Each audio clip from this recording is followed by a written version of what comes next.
Right big breaking news చూస్తున్నాం digital live exclusive లో గాజాపై ఇంకా వార్స్ కొనసాగుతూనే ఉంది. బాంబుల దాడిపైన దాడి చేస్తూనే ఉన్నారు అటుపక్క ఇజ్రాయెల్ నుంచి గాజా పైన వీళ్ళు.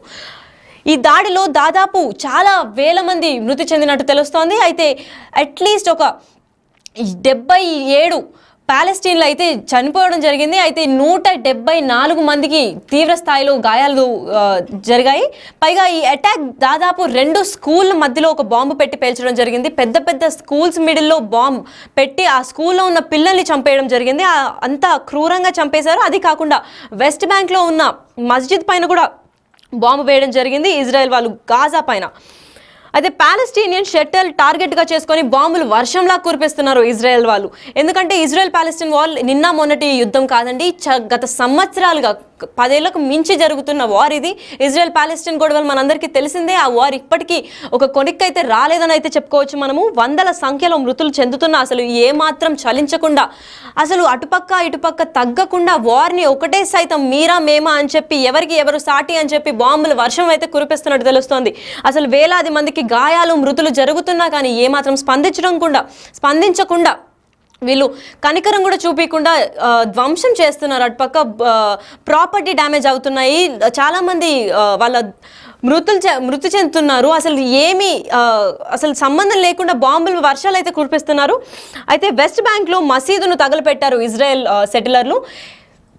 ఏకంగా మస్జిద్ని తగలపెట్టడం ద్వారా అంటే ముస్లింలు ఎటువంటి చర్యలు తీసుకుంటున్నారో, అసలు ముస్లింలు జోలికి వస్తే అసలు బాంబులు పేల్చేస్తారు అని చెప్పి వాళ్ళు హెచ్చరించినట్లు కూడా తెలుస్తుంది. అయితే టెర్రరిస్ట్ గ్యాంగ్ మనం చూసుకున్నట్టయితే హౌతీ అనే టెర్రరిస్ట్ గ్రూప్ కూడా ఇజ్రాయెల్ ఏమెన్ వార్లో జరిగినట్టు తెలుస్తోంది. అయితే మొన్న జరిగిన యుద్ధంలో కూడా హౌతీ అనే టెర్రరిస్ట్ గ్రూప్ ఇరాన్కి సపోర్ట్గా ఇరాన్ అనే దేశం తనకి మొత్తం ఆర్మరీస్ కానివ్వండి, లేదంటే వెపన్స్ కానివ్వండి, లేదంటే పెద్ద పెద్ద గ్రెనేడ్స్ కావచ్చు, బాంబ్స్ కావచ్చు, ఇవన్నీ సప్లై చేస్తుంది. ఒక టెర్రరిస్ట్ గ్రూప్ను అయితే తయారు చేసింది.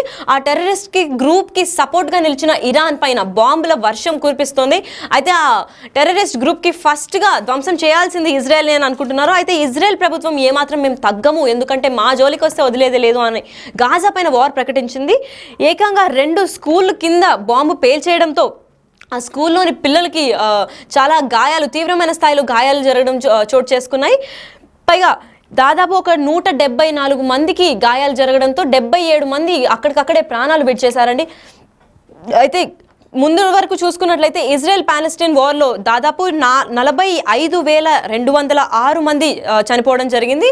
పైగా లక్షలాది మంది, అక్యురేట్గా చూసుకుంటే 107,512 మందికి అయితే చాలా తీవ్ర స్థాయిలో గాయాలు జరిగినట్టుంది.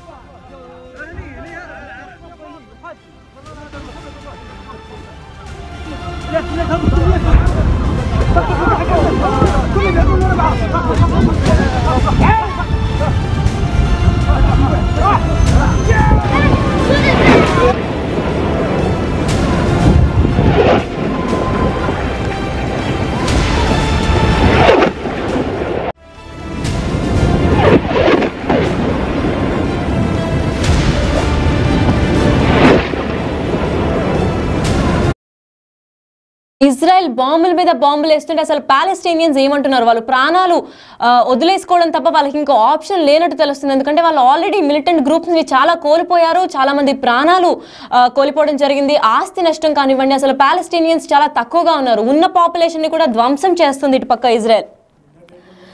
అయితే ఐక్యరాజ్య సమితి కూడా వెంటనే జోక్యం చేసుకోవాలని డిమాండ్ చేస్తున్నారు. ఐక్యరాజ్య సమితి అంటే యునైటెడ్ నేషన్స్ ఆర్గనైజేషన్. దీనికి ఎటువంటి సపోర్ట్ అందించాలో, దీనికి ఇట్లాంటి వార్స్ జరుగుతున్నప్పుడు యుఎన్ఓ యూజువలీ రెస్పాండ్ అవుతుంది. కాకపోతే ఇంత పెద్ద వార్ జరుగుతున్నా వాళ్ళు రెస్పాండ్ కానివ్వండి అసలు సహకరించడం లేదు.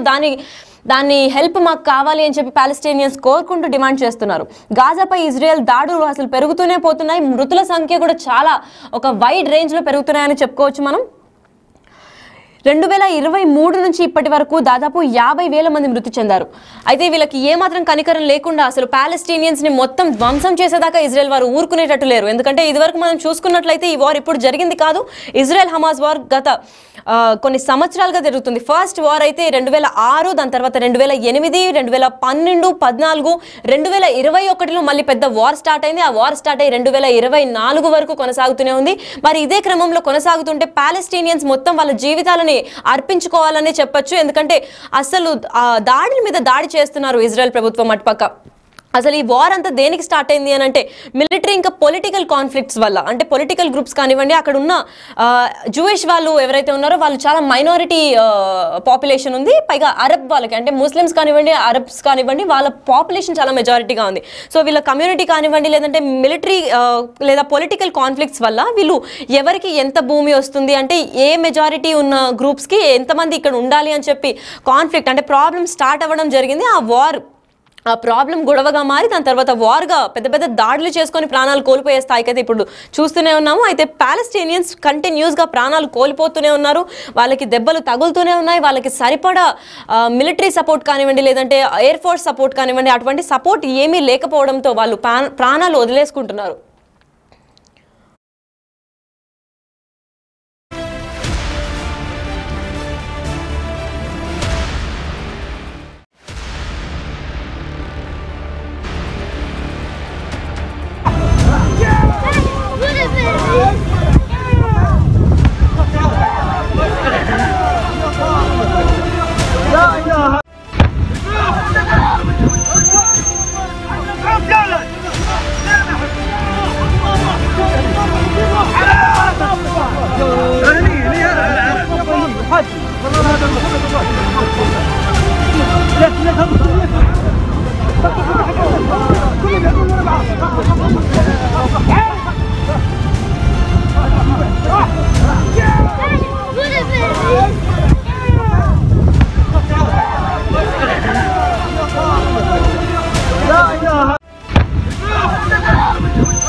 టీవీ లైవ్ ఎక్స్క్లూజివ్ లో చూసుకున్నట్లయితే మనకి చాలా డిస్టర్బింగ్ విజువల్స్ లా కనిపిస్తున్నాయి. ఎందుకంటే ఆ బాంబులు ఎంత దారుణంగా పేల్చారంటే ఏకంగా స్కూల్స్ పైన, మాస్క్స్ పైన, మస్జిద్స్ పైన వాళ్ళు టార్గెట్ చేశారు. ఎందుకంటే అక్కడే చాలా మంది ఇప్పుడు ముస్లిమ్స్ కానివ్వండి వాళ్ళు టైమ్లీ ప్రేయర్స్ ని పాటిస్తూ ఉంటారు.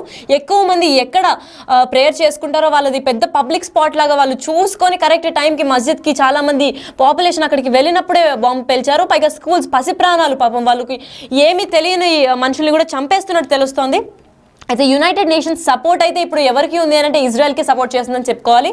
ఎందుకంటే ఇండియాకి చాలా సపోర్ట్ చేస్తుంది.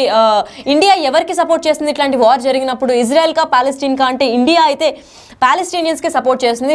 ఎందుకంటే వాళ్ళకి సోర్స్ కానివ్వండి, రిసోర్స్ కానివ్వండి, వాళ్ళకి అసలు ఆర్మరీస్ కానివ్వండి ఎటువంటి సపోర్ట్ లేదు. అట్లాంటి టైమ్స్లో ఇండియా ఎప్పుడు వాళ్ళకి సాయం కల్పిస్తూనే ఉంది. వాళ్ళకి ఫ్లడ్ రిలీఫ్స్ లాగా మేము ఏమేమి సపోర్ట్ చేయాలో వాళ్ళకి ఫుడ్ డిస్ట్రిబ్యూషన్ కానివ్వండి, ఆర్మరీస్ కానివ్వండి, ఎటువంటి సపోర్ట్ అన్నా ఇండియా రెడీగా ఉందని చెప్పి తెలపొచ్చు.